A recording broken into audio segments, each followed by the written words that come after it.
देखो हमारी प्रार्थना मानना। तो इस समय सूर्योदय कई बजे होता है? लगभग 6 बजे 6:30 बजे गुरुदेव। 6। आप 5 बजे उठ जाइए और उठ करके सबसे पहला कार्य कीजिए, पृथ्वी के चरण स्पर्श कीजिए, भूमि के चरण स्पर्श कीजिए।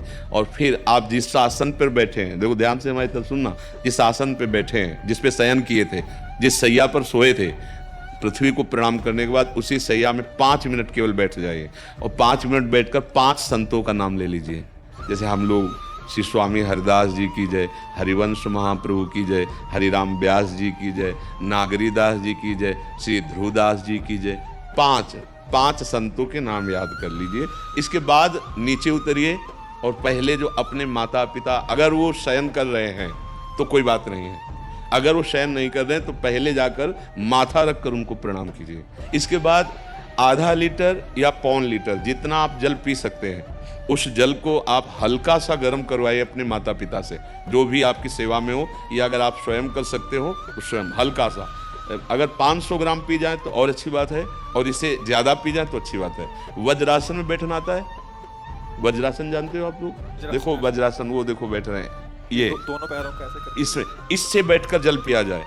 ये आपके ब्रह्मचर्य की रक्षा करेगा, कब्ज नहीं होने देगा और आपके मस्तिष्क की गर्मी को ठंडा करेगा।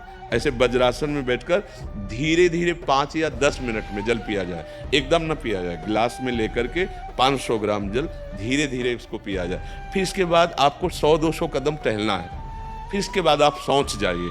शौच अगर आपका पेट साफ हो जाता है, अगर नहीं साफ होता है, कोई ऐसी परेशानी लगती है, तो 1 चम्मच ईसबगोल की भूसी और छोटी हर का आधा चम्मच अगर रात्रि में दूध से या पानी से ले ले तो वो बार बार शौच नहीं लगाएगा, पर आपकी आंतें साफ हो जाएंगी। शौच जाने के बाद स्नान करें और फिर तुरंत, अगर आपको व्यायाम आता है तो करे, नहीं तो सीधा सरल बात होती है, 20 बार बैठ जाए बैठक और 10 बार लेटने वाली दंड। और इसके बाद जो अनुलोम विलोम, जो इससे खींचे इसे छोड़ दे, इससे खींचे इसे छोड़ दे, इसके बाद दोनों हाथ ऐसे करके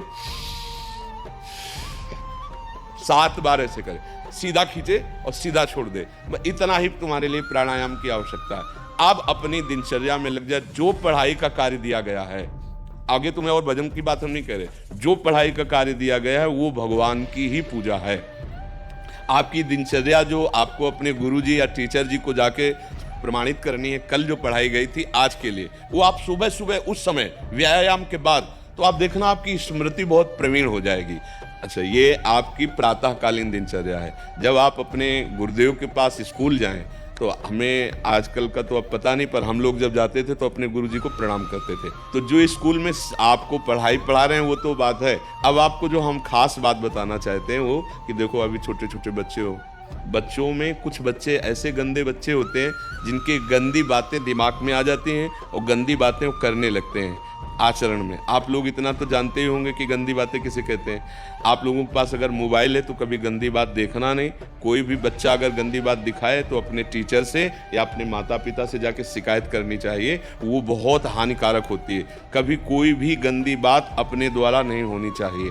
अभी आप नवीन जीवन धारण किए हुए हैं, आप भगवान की प्राप्ति, देश की भक्ति और बहुत अच्छे अच्छे पदों में जा सकते हैं। अच्छे पवित्र आचरण और पवित्र संस्कार। ब्रह्मचर्य के लिए गंदे बच्चों का संग त्याग करना, गंदी कोई ऐसी हरकत सिखावें या बात सिखावें तो उसको सुन करके छुपा नहीं लेना, तुरंत अपने टीचर से बताना या अपने माता पिता से बताना, और ऐसे बच्चे का कभी संग नहीं करना। और रात्रि के सोते समय ये जरूर ध्यान देने वाली विशेष बात है, रात्रि के सोते समय जो भगवान का नाम प्रिय, जैसे इन लोगों ने आप लोगों को बताया राधा वल्लभ श्री, तो सोते समय बस प्रार्थना करो कि हे प्रभु, आज दिन हमारा जो भी गलती हुई हो वो हमको आप प्रार्थना करते हैं कि आप हमें समझाओ क्या हमसे गलती हुई। अगर पूरी दिनचर्या में ऐसा लग रहा है हमसे कोई गलती नहीं, तो भगवान सुबह से अभी तक हम सोने जो जा रहे हैं ये पूरा समय आपको समर्पित। आप देखना, इसका फल देखना, एक तपस्वी की तपस्या का जो फल होता है ना, उसका ये फल मिलेगा। और सोते समय बस राधा वल्लभ श्री हरिवंश, राधा वल्लभ श्री हरिवंश, इधर उधर ना सोचते हुए, ना मोबाइल देखते हुए, ना कोई गंदी बात मन में, और चुपचाप सो जाइए। और जब फिर सुबह उठे तो फिर ऐसी दिनचर्या। और पढ़ाई इस समय तुम्हारा भजन है।